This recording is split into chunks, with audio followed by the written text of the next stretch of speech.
안녕하세요.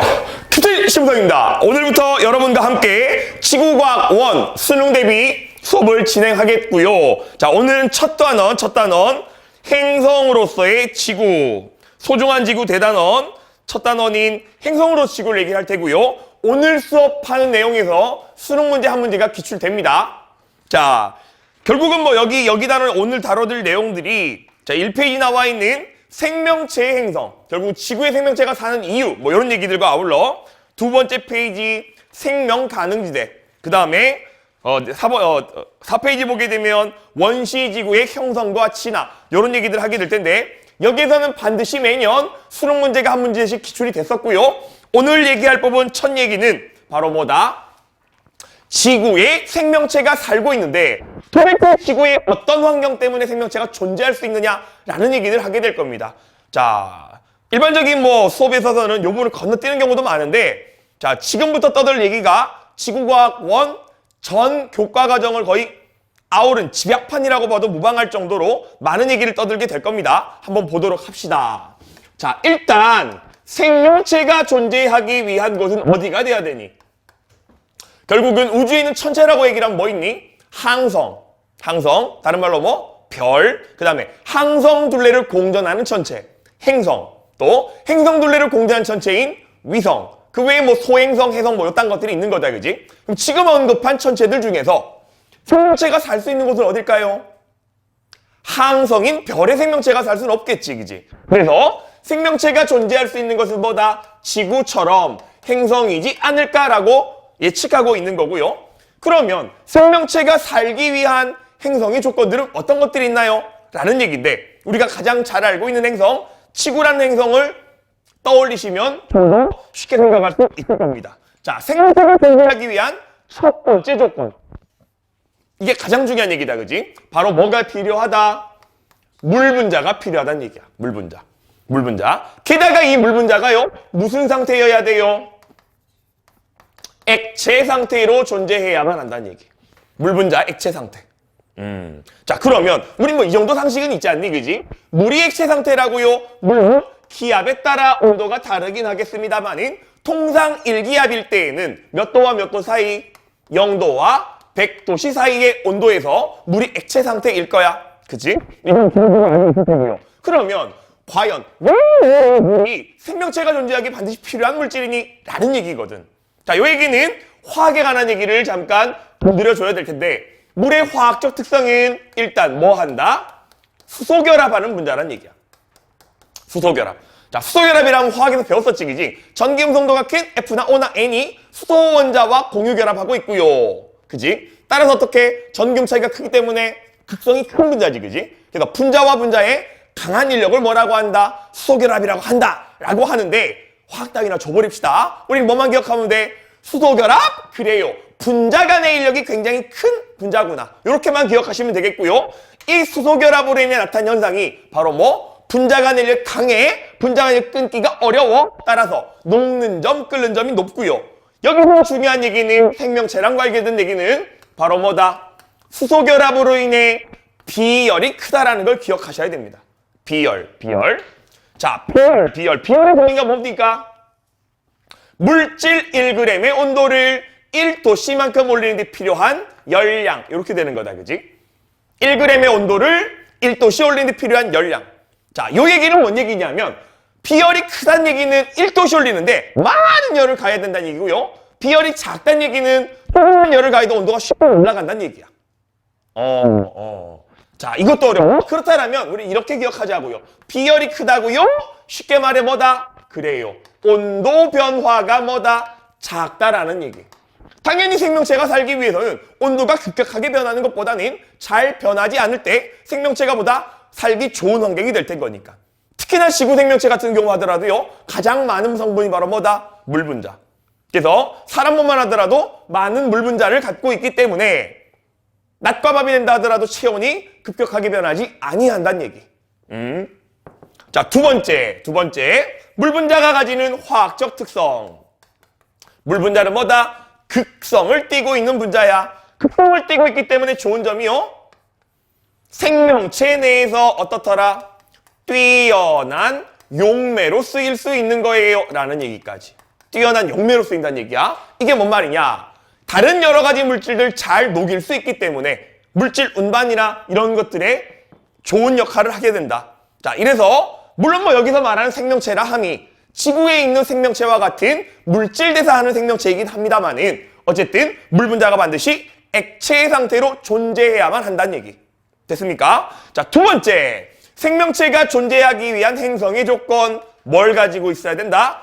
대기를 가지고 있어야 된다. 대기. 대기가 뭔지는 알 테고요. 대기가 어때야 된대?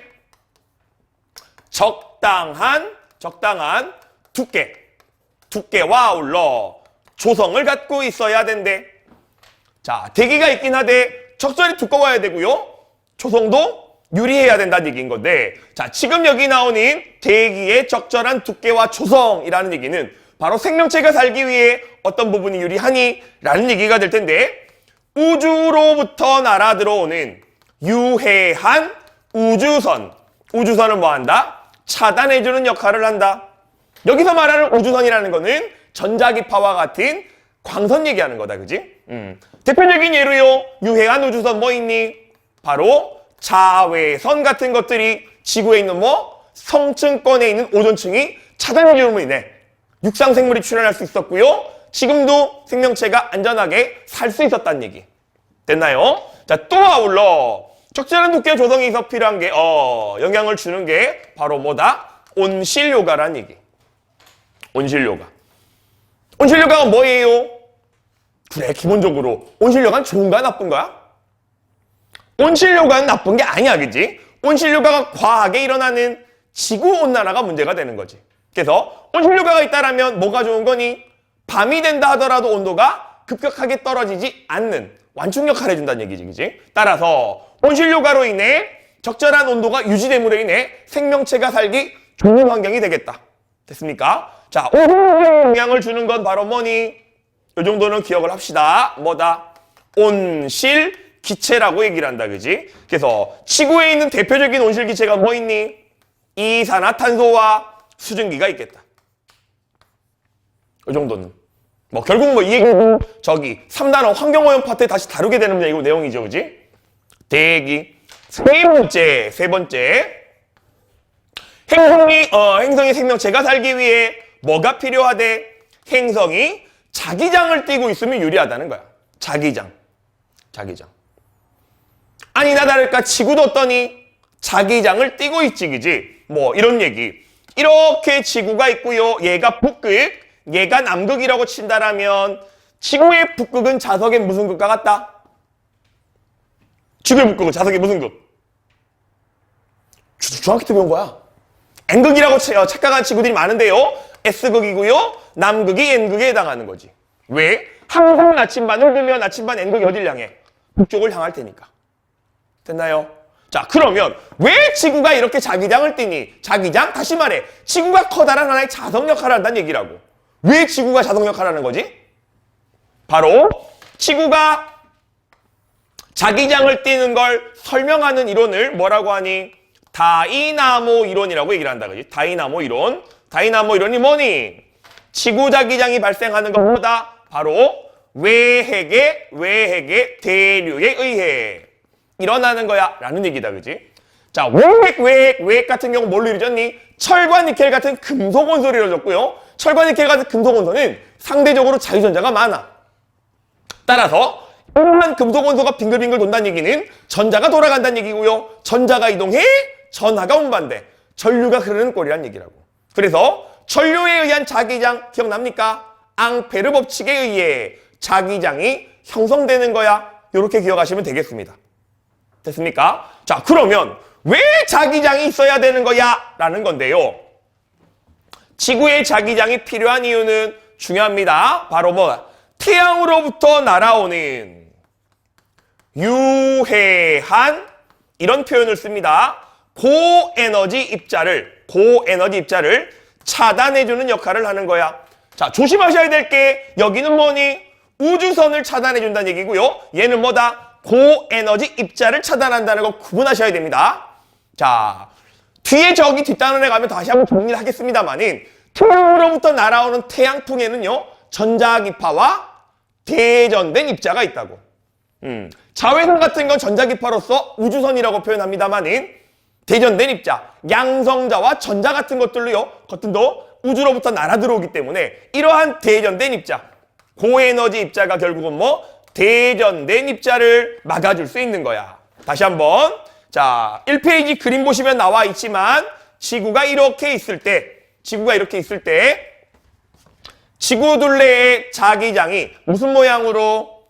도넛 모양으로. 1페이지 그림 보이십니까? 도넛 모양으로 이렇게 나타나 있지, 그지? 이런 식으로 나타나 있는 거. 얘를 뭐라고 하더라?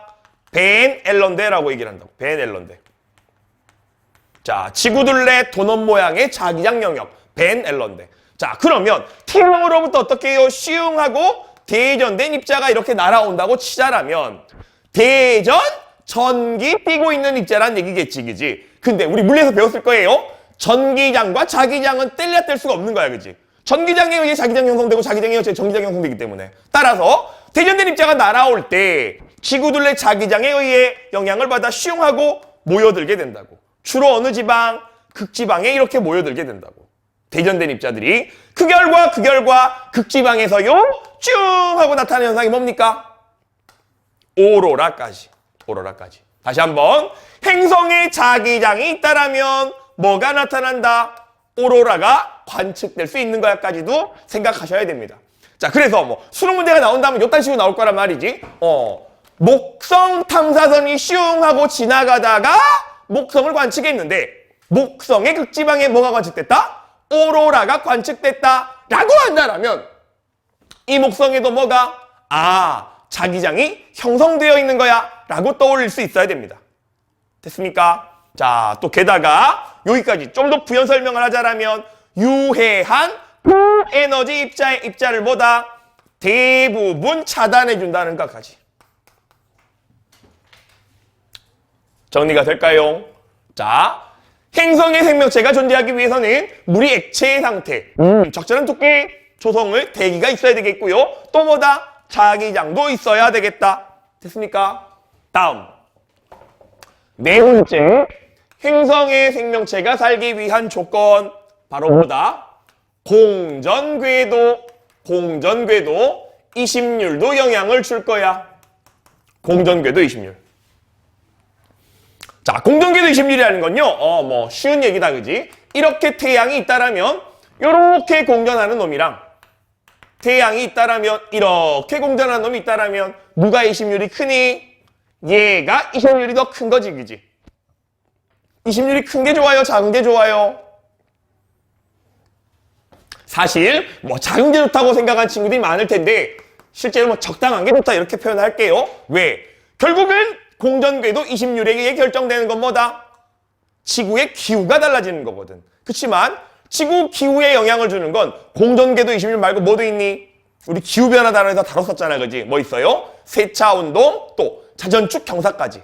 그래서 이런 것들이 적절히 조화가 돼야 살기 좋은 환경이 되기 때문에 무조건적으로 작다 크다가 좋다고 얘기할 수는 없는 거야. 어쨌든 적절한 공전궤도 20률에 의해 적절한 기후가 형성돼야 생명체가 살기 좋은 겁니다. 됐습니까? 자, 다음 5번째는요. 행성의 생명체가 살기 좋은 조건. 5번째가 바로 뭐다? 자전축 경사. 자, 앞으로 캡틴이랑 수업할 때는요. 자전축 경사? 자전축 경사하면 곧 뭘 의미하는 거다? 계절 변화를 의미하는 거야 라고 떠올리셔야 됩니다. 계절 변화. 자, 자전축이 기울어졌어요. 계절이 변화한다는 뜻이야. 그러면 자전축 경사는 경사 때문에 계절이 변화한다는 얘기인 건데 계절이 변화한다 이 얘기는 이렇게도 표현할 수 있단 말이야. 1년 중 가장 더울 때와 가장 추울 때 온도 차이를 뭐라고 하니? 연교차를 결정짓는 게 바로 뭐다? 계절 변화, 자전축 경사다라는 얘기. 그럼 우리 좀 더 근본적으로 짚어보자. 왜 자전축이 기울어지면 계절이 변할까? 다시 한번. 왜 여름은 덥고요, 겨울은 춥니? 왜 여름 덥고 겨울은 춥지? 태양 복사의 도달량이 여름이 많고요, 겨울이 작기 때문이야. 그지? 왜 많고 작아요? 바로 뭐 때문이다? 자전축 경사에 의해 태양의 남중고도가 변화하기 때문인 거야. 그래서 계절이 변한다는 얘기. 요 얘기는 3단원 우리 기후변화단원에서 다시 한번 자세히 다루긴 할 텐데 요 정도 상식을 갖고 있어야 되겠습니다. 그럼 자전축경사는 큰 게 좋아요? 작은 게 좋아요? 얘도 막연히 작은 게 좋아요라고 하면 아니 됩니다. 계절 변화가 없는 것보다는 적절한 계절 변화가 있는 게 다양한 생태 환경이 만들어짐으로 인해 보다 다양한 종의 생물이 존재할 수 있는 확률이 높아지기 때문에 결국은 뭐다? 자전축경사도 적당한 게 좋은 거지 않겠니? 됐습니까? 다음 6번째. 생명체가 살기 위해 행성은요, 어떤 현상까지? 조석 현상까지 있는 게 더 좋은 거예요. 조석 현상. 조석 현상이 뭐니? 밀물썰물 얘기하는 거야. 자, 밀물썰물이 일어나는 이유는 뭐 때문입니까? 밀물썰물이 일어나는 거 뭐 때문에? 달과 태양의 인력 때문에. 자, 우리 흔히 태양과 달이라고 할 텐데 달과 인력이라고 표현했단 말이야. 왜? 실제 조석 현상이 일어나는 건 뭐? 태양보다 달의 영향이 더 크기 때문에. 왜요? 가까워서. 그래서 조석 현상이 있기 위해서는요, 뭘 가지고 있어야 된다? 달과 같은 위성을 갖고 있는 게 더 유리하다는 얘기. 자, 그러면 조석 현상이 일어나면 좋은 게 뭐 때문이니? 바로 밀물썰물에 의해 뭐가 만들어져요? 갯벌이 만들어져. 갯벌. 자, 갯벌이 의미하는 게요, 해양 생태계 보고라고 해요. 해양 생물 자원의 보고라고 얘기를 하거든. 왜? 갯벌은 어떻게 해요? 아주 다양한 종의 생물체가, 해양 생물체가 존재할 수 있는 곳이기 때문에. 다음, 7번째. 모두 영향을 줄 수 있다. 별의 수명도 영향을 줄 수 있대요. 자, 지구상의 생명체가 갖고 있는 에너지의 근원이 무슨 에너지? 태양 복사 에너지지, 그지? 태양 복사 에너지란 말이야. 따라서 생명체가 진화하는 데는 짧은 시간이 아니라 아주 오랜 시간이 걸린단 말이지. 따라서 생명체가 진화할 동안에 뭐다? 충분한 시간이, 충분한 에너지가 공급되어야만 생명체가 존재할 수 있을 거야. 요렇게 정리가 되겠습니다. 됐습니까? 자, 지금까지 얘기한 게요, 1페이지. 생명체의 행성, 지구. 다시 한번 행성의 생명체가 존재하기 조건들을 쭉 언급하면서 지구학 전반적인 내용을 훑어봤습니다. 일단 정리하겠습니다. 자, 이어서 두 번째 2페이지에 나오는, 그래요. 자, 초등학생에 나오는 테마는, 첫 번째 테마가 바로 지금 얘기하는 생명 가능지대라는 얘기. 생명 가능지대. 자, 말 그대로요, 생명 가능지대라고 이야기하는 건 뭐냐? 여기에 이렇게 어떠한 별이 있다라면 이 별로부터 얼마나 떨어진 곳에 생명체가 존재할 수 있는 행성이 위치할까요? 라는 얘기야. 생명 가능지대. 자, 그래서 그림을 이렇게 한번 그려보자라면,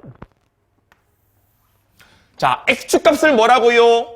별까지의 거리라고 두고 Y축을 별의 질량이라고 할게요.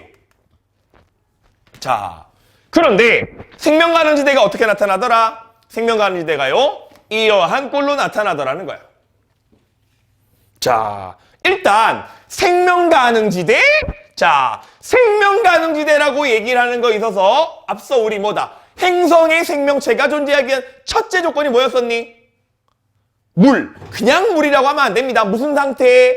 액체 상태의 물. 액체 상태의 물. 자, 그래서 생명 가능지대가 되기 위해서는요, 반드시 뭐여야 된다? 액체 상태의 물이 존재해야 된다는 얘기야.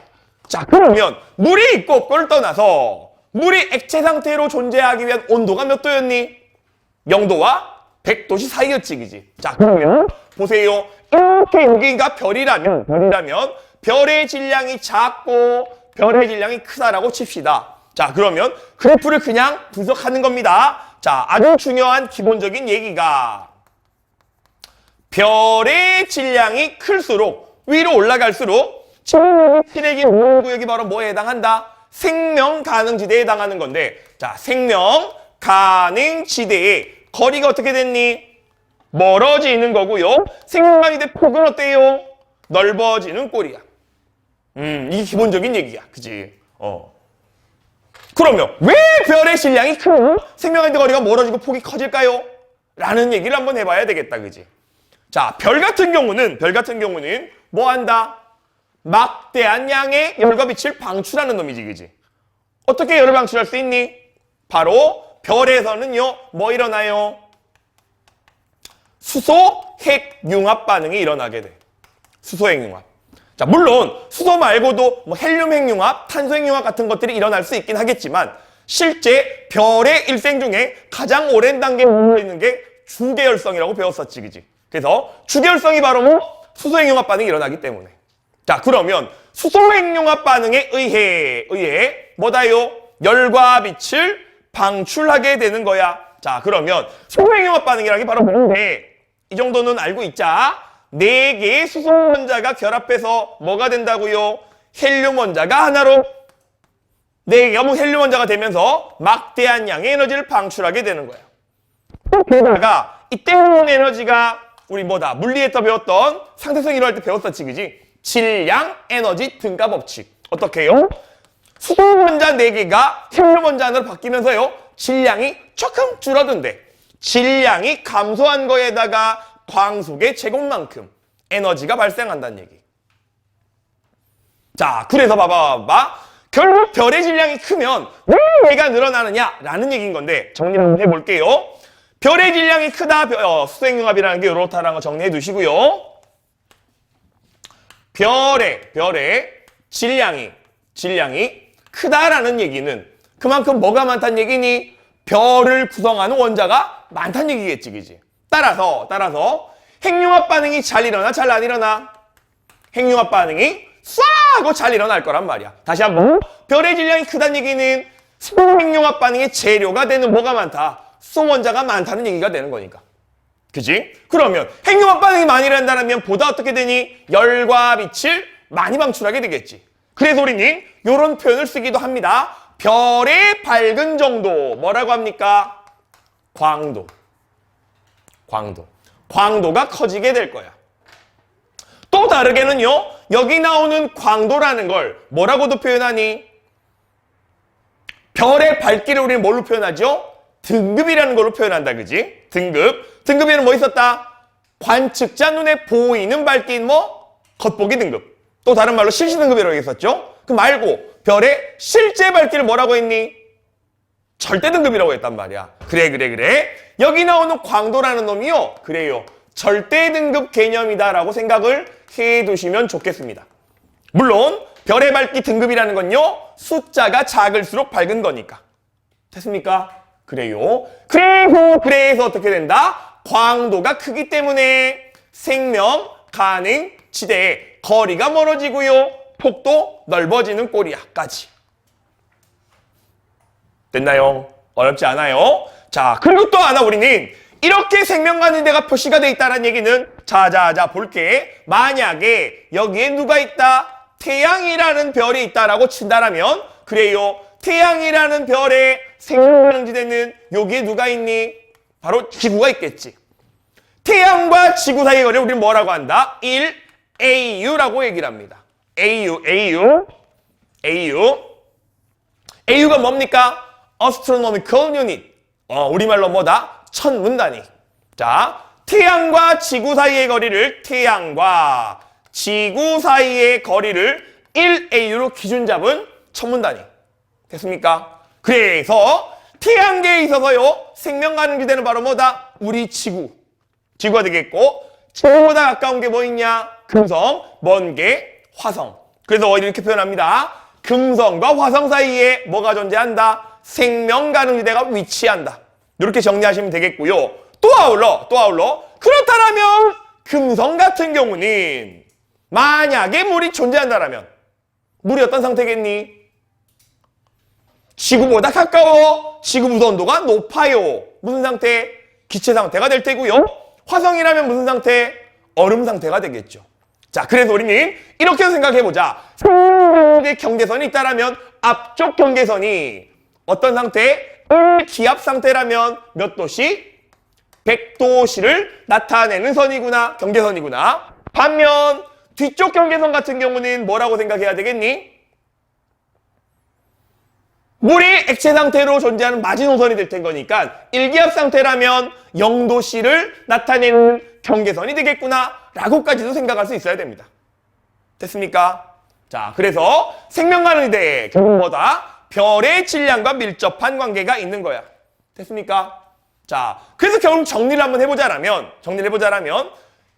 행성의 생명체가 살 수 있냐 없냐 영향 주는 거 첫 번째는 뭐니? 별의 질량. 별이 작은 것보다는 큰 게 생명의 폭이 넓어서 유리하긴 하겠지만 더 중요한 건 뭐다? 행성이 어디에요? 생명 가능 지대에 위치해야 되겠지. 됐습니까? 자, 이렇게 얘기를 할게. 생명 가능 지대에 영향을 주는 거는 이렇게 적을까요? 생명체가 존재하기 위해서는 뭐가? 첫 번째 영향을 주는 게 뭐가 영향을 줄 수 있다? 별의 질량이 영향을 줄 수 있는 거고요. 두 번째는 뭐도 영향을 줄 수 있니? 금방 얘기했던 것처럼 행성까지의 거리가 영향을 주는 거야. 자, 행성까지의 거리, 별까지의 거리라고 적지 말고요. 우리 이렇게 한번 적어볼까요? 행성의 뭐다? 공전, 궤도, 반지 이름 같은 얘기입니다. 요것도 영향을 줄 수 있고 또 하나 놓치기 쉬운 게 뭐도 영향을 줄 수 있니? 행성에서 일어나는 온실 효과도 영향을 줄 수가 있대. 오, 이게 뭔 말이냐? 생명체가 존재하기 위한 가장 중요한 조건이 뭐였었어? 물이 액체 상태. 온도가 몇 도? 온도가 100도 4이면 된단 말이야. 봐, 예를 들어 여기 지금 화성은요 생명 가는 데가 아니야. 왜? 물이 설령 있다 하더라도 무슨 얼음 상태일 때니까. 근데 화성에 CO2와 같은 온실기체가 엄청 많다고 친다라면 얘는 어떠니? 생명 가는데 바깥쪽에 있지만 예외적으로 뭐다? 액체 상태 물이 존재할 수 있겠죠. 그래서 얘까지도 생명체 존재 여부에 영향을 줄 수 있는 거예요. 라고 정리가 되겠습니다. 이해는 될까요? 됐습니까? 됐다. 자, 그러면 결국 지금까지 정리한 게 별의 질량이 큰 게 좋아요? 작은 게 좋아요? 생명체가 존재하려면 별의 질량이 큰 게 좋아? 작은 게 좋아? 큰 게 좋을 거야 라고 생각하기 쉬운데 자, 또 정리를 한번 해봅시다. 뭐에 관한 얘기냐? 별의 질량이 커요? 또는 작아요?까지. 자, 일단 기본적으로요. 별의 질량이 크다라는 얘기는 뭐가 잘 일어나? 수소 원자가 많다라는 얘기인 거니까 뭐가 잘 일어나니? 핵융합 반응이요. 핵융합 반응이 쏴 하고 잘 일어날 거야. 그러면 보다 많은 양의 열과 빛을 방출하게 될 텐 거니까 우리는 뭐다? 광도가 크다고 표현할 테고요. 광도가 크게 되면 어떻게 되니? 생명 가능 지대가 어떻게 된다? 거리도 멀고 폭도 넓어지겠지. 보다 넓은 범위의 액체 상태 물이 존재할 수 있어서 생명체가 존재 확률을 높여주는 요인이긴 합니다. 그치만 문제는 뭐다? 자, 보세요. 핵융합 반응이 쏴 하고 많이 일어난다는 얘기는 그만큼 광도가 크다는 얘기가 될 텐데 그만큼 뭐가 되겠다? 핵융합 반응이 일어날 때 수소의 소모도 빨리 일어난다는 얘기야. 결국은 수소 원자 4개가 뭉쳐서 헬륨으로 바뀌게 되는 건데 수소가 빨리빨리 사라진다는 얘기인 거니까 결국은 뭐가 돼요? 별의 수명이 길어 짧아? 짧게 나타나 버린다는 얘기를. 그러면 별의 수명이 짧아지면 좋아요 나빠요? 나빠! 왜? 생명체가 진화할 충분한 시간이 부족하기 때문에. 따라서 별의 질량이 너무 큰 것도요. 생명체가 살기 위한 좋은 조건이 아니라는 얘기. 됐습니까? 그럼 질량이 어떠면 작으면 좋은 거니? 보자. 그러면 봐봐. 지금 이렇게 별의 질량이 작다라면 핵융합 반응이요? 잘 안 일어나게 될 텐 거니까. 그치? 그만큼 어떻게 되겠니? 수소의 소모도 어떻게 돼요? 줄어들 테고. 그러면 별의 수명이 길어질 거 아니야. 그치? 그렇다면 위에 나와 있는 생명체가 진화할 충분한 시간이 주어진다는 얘기가 되겠죠. 그럼 질량이 작은 게 좋은 걸까? 자, 반면 얘 같은 경우는 이렇게 수소 핵융합 반응이 잘 안 일어나기 때문에 생명 가능 지대가 가까워요, 멀어요? 가깝게 돼버린다는 얘기야. 그러면 생명에 대해 가깝다는 얘기는 별 가까이에 있는 행성만 생명체가 존재할 조건이 된다는 얘기지. 근데 행성이 별과 너무 가까워 버리잖아? 그러면 어떤 현상이 일어나냐면요. 이런 표현을 씁니다.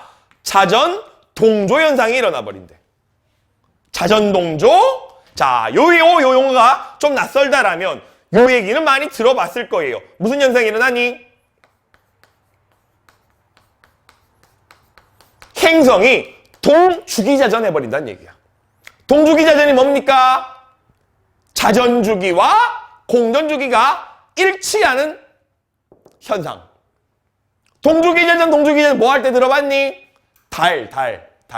그래서 달 같은 경우는요, 항상 지구를 향하고 있는 부분만 향하게 되겠지. 그지? 다시 한번.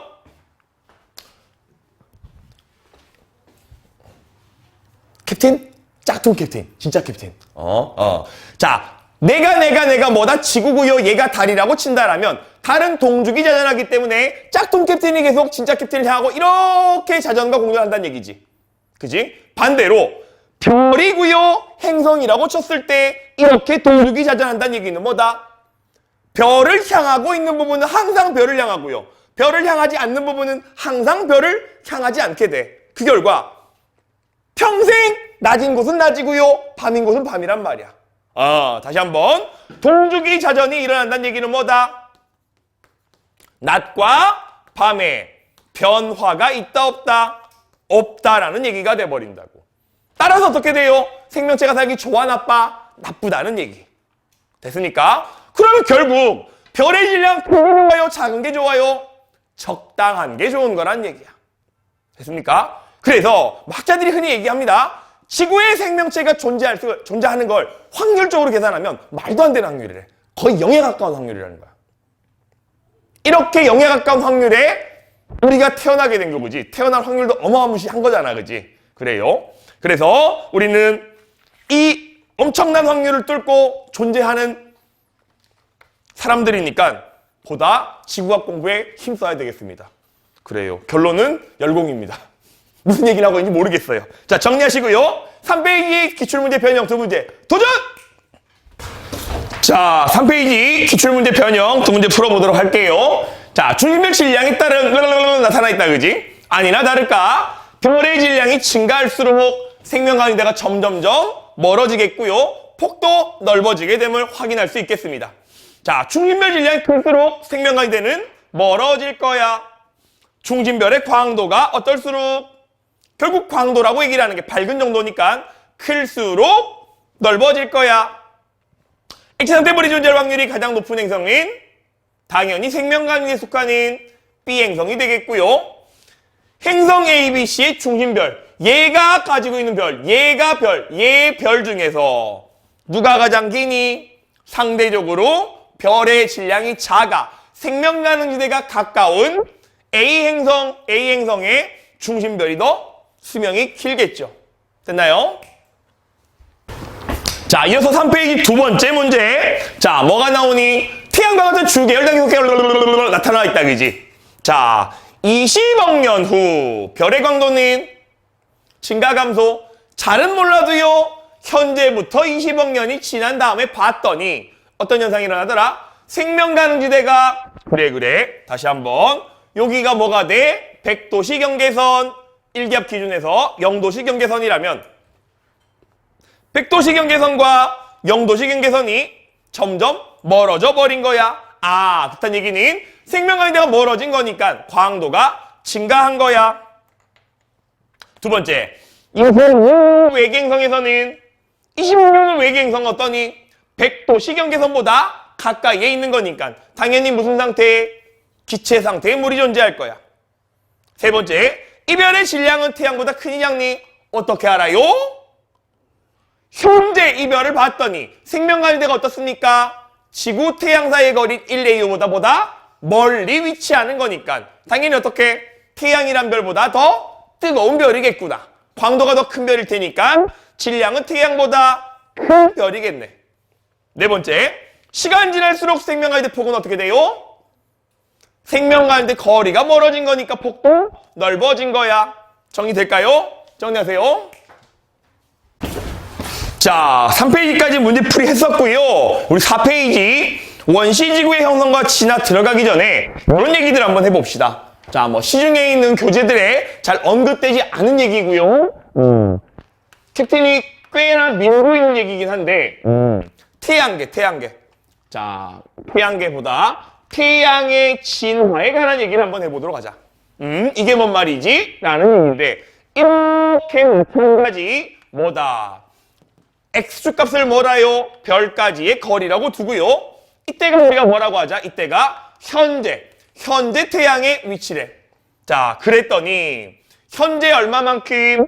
현재에서 어디로? 이렇게 먼 미래로 시간이 지남에 따라 태양이 점점 진화해 갈 거란 말이야. 그지? 그럼 좀 전에 3페이지 우리 아래 나와 있던 기출문제 변형을 풀었던 것처럼 별이 점점 시간이 지나게 되면 어떻게 된다고요? 생명가능지대가 점점 이렇게 생명가능지대가 멀어지고요. 폭도 커지게 될 거라고. 다시 한번 현재 이때 생명에 속하는 얘가 뭐에 해당한다?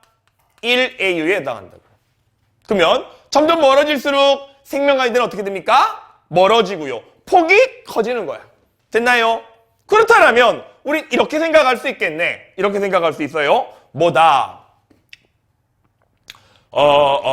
생명가능지대를 따지자라면 생명가능지대가요. 현재랑 미래를 비교했을 때 누가 더 머니? 미래가 더 멀게 된다. 맞지?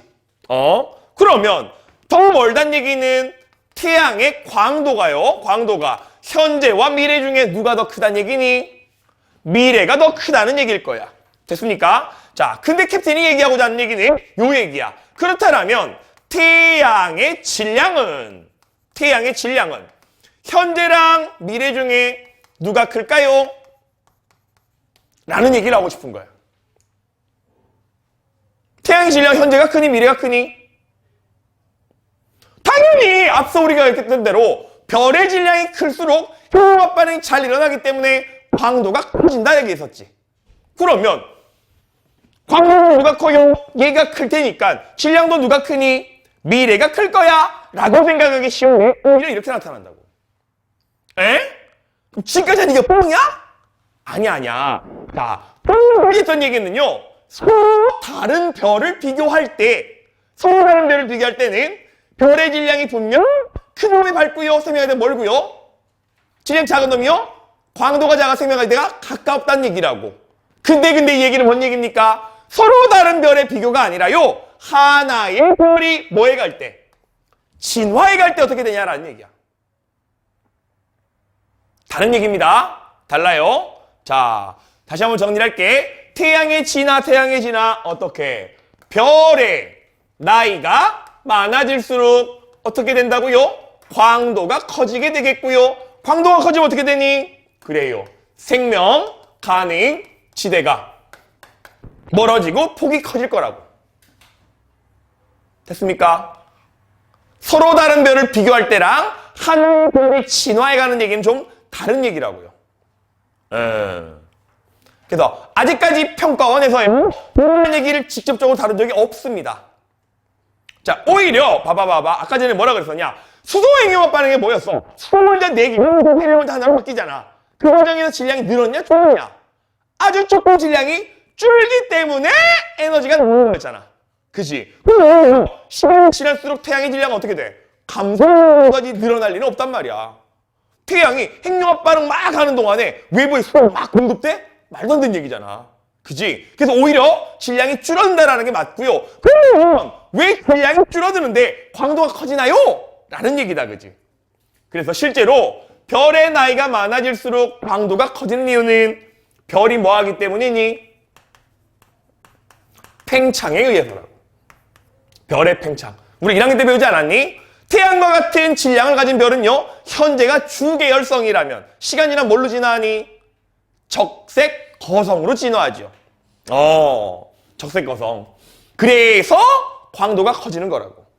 다시 한번 예를 들어 이런 꼴이란 말이야. 봐라. 여기에 핵에서 뭐 일어나? 핵융합 반응이 일어난단 말이야. 여기서도 뭐냐? 똑같이 핵에서 반응이 일어나는 건데 문제는 봐요. 요렇게 진화해 가는데 원래는 별이 어땠다? 작았단 말이야. 어떻게? 요렇게 별이 조금 했고요. 나중에 별이 이렇게 커졌단 말이야. 맞지, 맞지? 그러면 결국 별을 구성하는 원소들은, 원자들 개수는 늘어나거나 크게 변하지 않을 거란 말이야.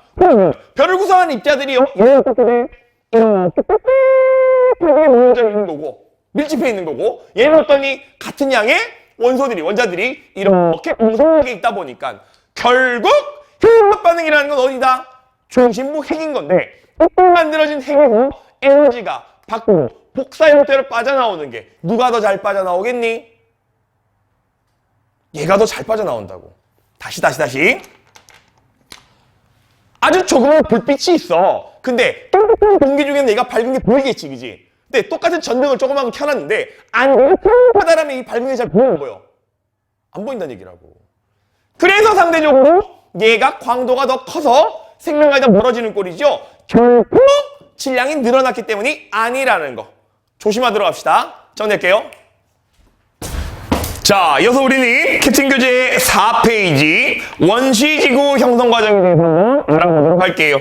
자, 일단은 원시지구 형성.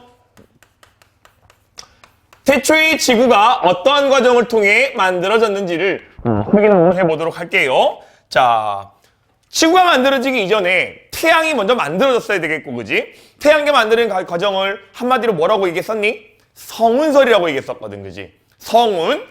성간물질들이 뭉쳐서 구름처럼 있는 걸 성운이라고 얘기를 하고요. 이러한 성운들이 중력 수축에 의해 수축해서 중심부 원시 태양이 되었고요. 수축하면서 회전함으로 인해 원반 모양의 테두리가 만들어졌는데 이 원반 모양들이 회전하면서 뭐하게 되었다? 원시 행성들이 만들어진 거야. 그래서 원반부에서 뭐가 일어납니까? 미행성. 온전한 행성이 전 상태의 것들이 충돌하게 되더라. 미행성 충돌. 자, 이렇게 미행성들이 충돌하는 과정에서요, 작은 미행성이 충돌해서 커다란 덩어리가 됨으로 인해 결국 이 과정을 통해 지구의 질량이 증가하게 되었다. 또 아울러 충돌하게 되면 뭐가 발생합니까? 충돌에 의한 마찰열이 발생할 테고요. 아울러 뭐까지? 온실효과도 같이 일어나더라. 자, 충돌열과 온실효과에 의해 미행성들이 충돌한 과정에서 온도가 아주 높아져 버려. 온도가 높아진 결과 어떻게 됐니? 지구에 있는 것들이 전부 다 녹아버렸어. 녹았다, 뭐가 되었다? 마그마가 돼버렸다. 온 지구가 마그마의 바다 상태가 되었다. 이런 표현을 씁니다. 마그마의 바다? 마그마가 무슨 상태니? 당연히 액체 상태가 되겠고요. 액체 상태란 얘기는 상대적으로 어떻게? 유동성이 있는 물질이 되어버렸다. 유동성, 흐를유, 움직일 동. 흘러서 움직일 수 있는 상태가 되었고요. 흘러서 골고루 섞여버림으로 인해 이때 지구가 마그마의 바다 상태일 때를 우리는 무슨 상태라고 한다? 균질 상태라고까지도 표현합니다. 골고루 섞여 있어서 균질한 상태. 됐습니까? 자, 이렇게 유동성이 있다 보니까 뭐에 의해? 상대적으로 밀도가 큰 놈과 작은 놈들이 밀도 차이에 의해 분리가 되었다. 그래서 상대적으로 밀도가 큰 놈들이 가라앉아서요, 뭐가 만들어져? 핵이 만들어지고요. 상대적으로 가벼운 물질이 떠서 뭐가 되었다? 멘틀로 분리가 되었다. 자, 여기서도 우리는 정리를 하셔야 될 게 핵과 멘틀, 주로 핵을 구성하는 원소들은 뭐가 되겠다? 상대적으로 무거운 금속 원소인 누구? 철과 니켈 같은 것들이 가라앉아서 핵이 되어버렸고요. 상대적으로 가벼운 비금속인 규소랑 산소 같은 것들이 떠가지고 멘틀을 구성하게 되었다. 됐습니까? 자, 그런 다음에 점점 시간이 지나 어떻게 돼요? 미행성 충돌이 줄어들게 되고 그 결과 지구의 온도도 내려가게 되더라. 지구 온도가 내려간 결과 지구 표면의 겉부분이 식어 뭐 만들어졌니? 원시 지각이 형성됐다. 원시 지각 형성. 그러다가 온도가 더 내려가요. 온도가 더 내려가. 그 전까지만 하더라도 암석도 녹을 정도로 온도가 높았는데 점점점 온도가 내려가서 100도씨 이하로 내려간 순간 어떻게 됐다? 그 전까지만 해도 온도가 높아가지고요. 물이 전부 다 무슨 상태? 수증기 상태, 기체 상태였는데 일제히 100도를 내려간 순간 공기 중에 떠있던 수증기들이 일제히 뭐다? 액체 상태로 상태 변화. 이함으로 인해 뭐가 만들어졌다? 원시 바다가 만들어지게 된 거야. 어마어마한 것이지. 지금 지구에 있는 가장 많은 물인 바닷물이 전부 다 하늘에 떠 있다가 일제히 와르르 쏟아져 버렸다는 얘기입니다. 그래서 원시 바다가 만들어졌고요. 그 이후에 뭐까지? 원시 대기의 진화가 일어났다. 이러한 과정을 통해 원시 지구가 만들어졌구나 라고 정리하시면 되겠습니다. 자, 여기서 문제가 자주 나오는 게요. 자, 원시 지구 형성 과정에서 지구는 크게 뭘로 나누니? 지권, 수권, 기권, 생물권으로 나누게 되는데 가장 먼저 만드는 게 뭐니? 지권, 생물권, 기권, 수권 중에서 당연히 뭐가 제일 먼저 만들었어요? 지권이 제일 먼저 만들어졌겠지. 땅덩어리. 지권 다음에 뭐 만들어졌니? 지권 다음에요? 원시 바다. 수권이 만들어졌어요. 수권 다음 뭐 만들어졌니? 원시 대기, 기권이 만들어졌어요. 그 다음에서야 생물권이 만들어졌어요. 됐습니까? 이게 뭐다? 가장 많이 나온 틀린 보기. 뭐가 잘못된 거니? 기권이 잘못된 거지, 그지? 쌤, 여기 원심이 여기 있잖아요. 맞아. 그치만 얘는 어디까지나 대기가 뭐하다? 성분이 조성이 달라지는 진화 과정을 얘기하는 거고요. 대기는 언제부터 있었냐? 이때부터 있었다고 보는 게 맞겠지. 왜? 단적인 예로 여기 나와 있는 게 뭐 나와 있냐? 온실효과 뭐 때문에? 온실 기체 때문에 나타나는 거니까. 그렇다는 얘기는 밀도 충돌 과정에서 이미 뭐다? 기체 성분들이 물질이 지구에 존재했다는 반증이 되겠죠.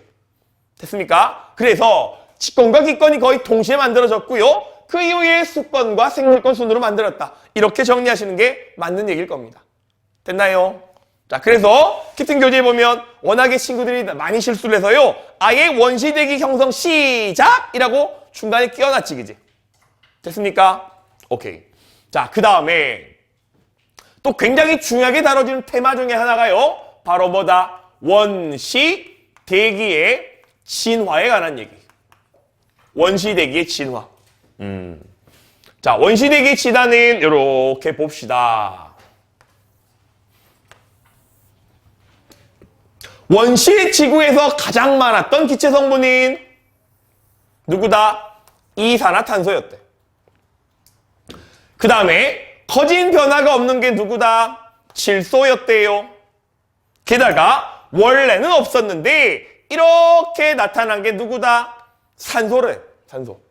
자, 기본적으로 우리는 지구 대기 성분 중에서 새로 나오는 요 세 가지들이 무엇 때문에 변화가 없고 늘어났고 감소했냐를 기억하셔야 됩니다. 일단 질소기체 같은 경우는 거의 변화가 없어. 왜? N2 하면 뭐 떠올라야 되니? 삼중결합. 따라서 공유결합은 아주 강한 화학결합이기 때문에 게다가 삼중결합이기 때문에 끊어지기 쉬워요? 어려워요? 어려워. 따라서 질소라는 기체는 뭐다? 반응성이 작아요 라고 정리하셔야 됩니다. 반응성이 작기 때문에 원시대기로부터 꾸준히 그대로 유지가 되었다는 얘기. 됐습니까? 자, 산소 같은 경우는요. 원래 산소가 없었지. 그러다가 늘어났네. 이 산소 어디서 난 거니? 어디서 났어요? 그래요. 광합성 생물에 의해 나타난 거야. 식물의 광합성에 의해 없던 산소가 증가한 거야. 그렇다면 식물은 왜 이렇게 많이 줄어들었니? 라는 얘기다, 그지? 광합성이라는 화학 반응은 뭡니까? 녹색 식물이 이산화탄소를 들이마시고 산소를 내뱉는 거지, 그지? 그럼 이산화탄소가 이렇게 줄어든 건 뭐 때문이에요? 그래, 광합성 때문이야! 라고 하면 어떻게? 큰일 나는 거야, 그지? 왜? CO2가 언제부터 줄어들었니? 지구 초기부터 줄어든 거야. 그치. 문제가 있었니? 없었거든. 그지? 따라서 얘는 광합성 때 물론 광합성을 통해 CO2가 줄고 산소가 늘긴 합니다만은 이렇게 원시지구가 지구세에서부터 많이 줄어든 광합성 때문이라고 하기는 무리가 있다는 얘기라고. 그러면 얘는 어떻게 줄어들었어요? 바로 해수에 용해되어 줄어든 거야. 자, 다시. 원래 CO2는 어디 있었니? 대기 중에 기권에 있었단 얘기야. 그러다가 언제 수증기 연결에 의해 공기 수증기가 1.2로 내려버렸어. 이 과정에서요, 대기 중에 있던 많은 양의 CO2가 녹아서 바다로 녹아 들어가 봤다는 얘기지. 그 결과 기권에 있던 CO2가 어디로 옮겨가요? 수권으로 옮겨간 거야 라고 얘기할 수 있어야 되겠고요. 자, 또 하나. 기권에서는 뭐다? CO2라는 분자 형태였다라면 해수에 용해됐을 때는 무슨 형태? HCO3- 또는 CO3-2- 이온 형태로 바닷물에 녹아있는 거야.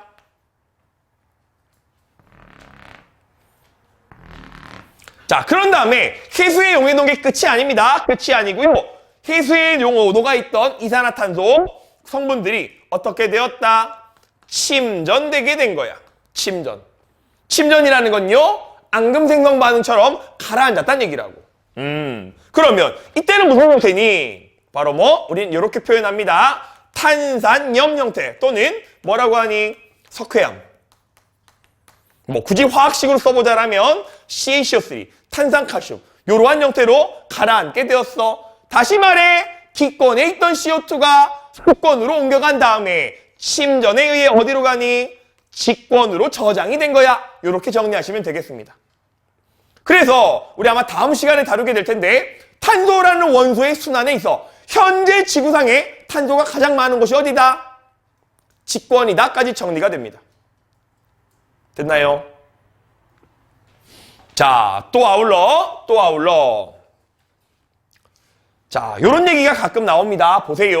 요때 봐봐. 이때 산소가 늘어나기 시작할 때 요때 뭐 했다? 육상식물이 출현한 거야. 됐니? 맞아요? 틀려요? 산소 왜 늘어났대? 광합성 때문에.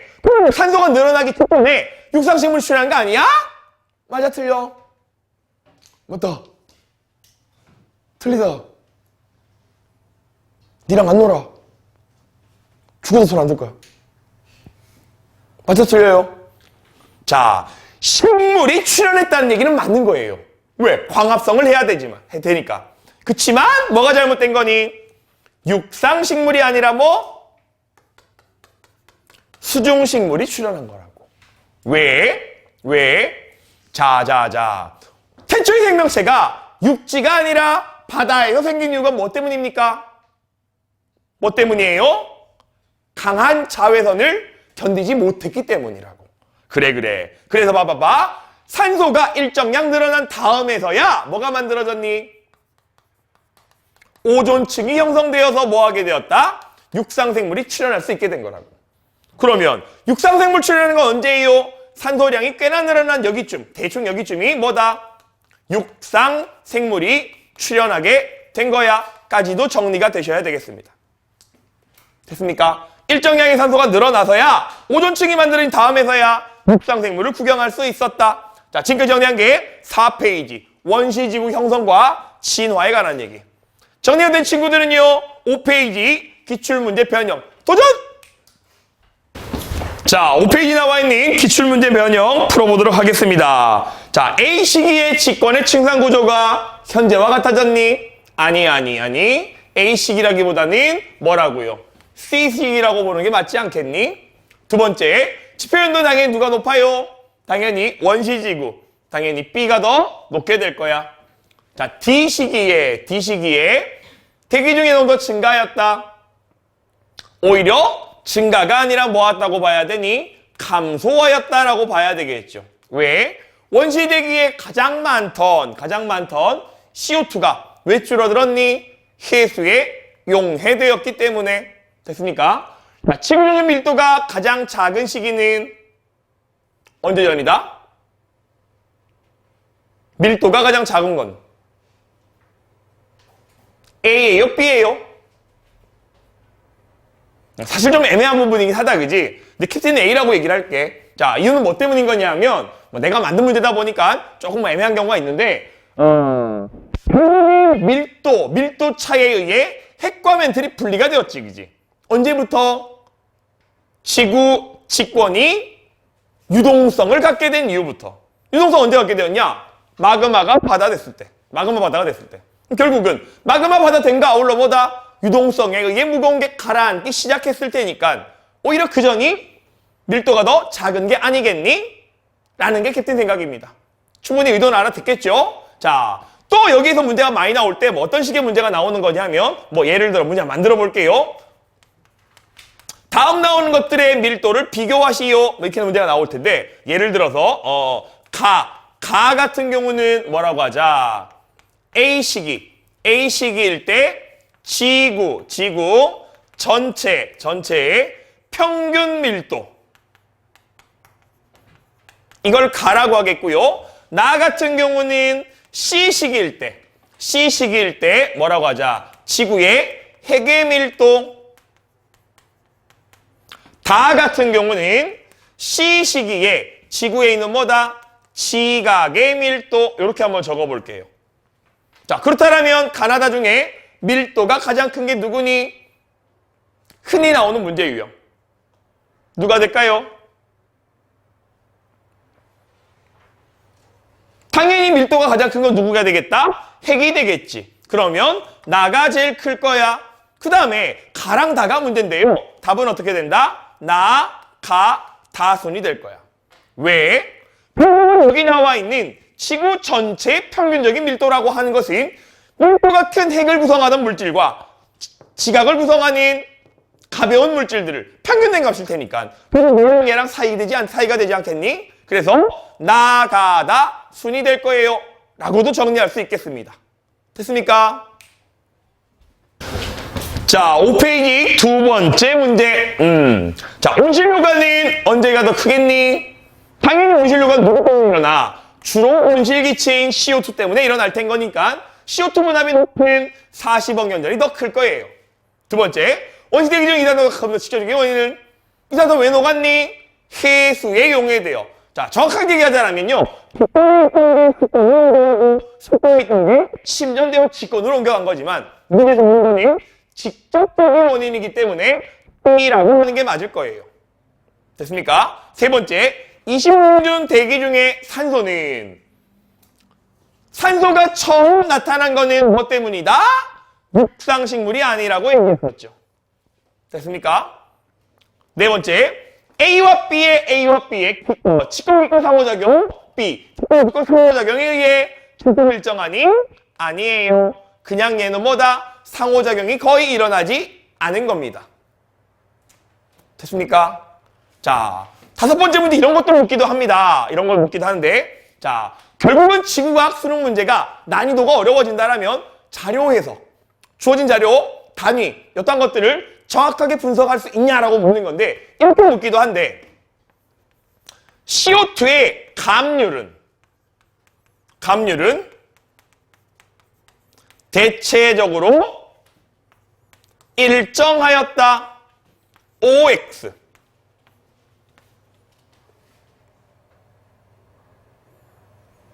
CO2 감률이라는 게 뭡니까? 감소하는 비율 얘기하는 거지, 그지? 대체 일정한 거 맞니? O다! X다! 닥쳐라! 뭐예요? O가, 봐봐. 대체적으로 이렇게 일정한 꼴로 나타나는 것처럼 보이지만 X라고 해야 됩니다. 왜요? 지금 여기 나와 있는 Y2 보세요. 값이 얼마야? 10, 1, 0.1, 0.01, 0.01 여기 나타나지, 그지? 결국 얘가 뭐다?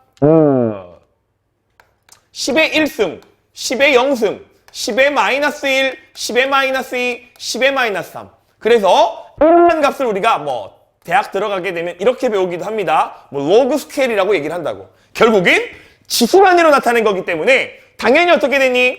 CO2의 감률은 초기랑 후기랑 누가 더 큰 겁니까? 초기가 더 큰 거야. 라고까지도 문제가 나온다고요. 정리될까요? 정리하세요.